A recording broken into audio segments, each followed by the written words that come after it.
由文化部指导团艺中心主办的162歌音乐剧，是歌戏的大跳孙翠凤甲邓美云主演。这出戏是咧讲400年前荷兰人来台湾的历史故事。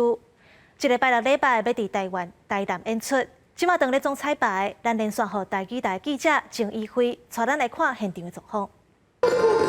是目前记者所在位置，就是伫大台南会展中心。咱呢，即马伫我后壁，就是164大型歌戏音乐剧的总彩排。今年是台南建社400档，透过这出戏为台南建社400档的活动起鼓。这出戏是由歌戏两大名车孙翠凤甲邓美云共同主演，因分别扮作郑芝龙甲荷兰人，讲出过去荷兰人来台湾发生的故事。咱即马就来听看麦导演李小平分享故事理念。耗费的 资源，各位有目共睹。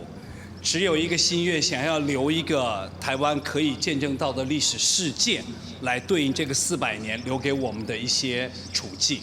这出164台前幕后动员500人，两大歌戏名车孙翠凤甲邓美云头一摆伫户外公台演对手戏，演出迄当时荷兰人黑切郑芝龙参观住民等等无共族群发生的故事，用台湾的歌戏演出台湾的故事，带观众朋友先来欣赏彩排，精彩演出。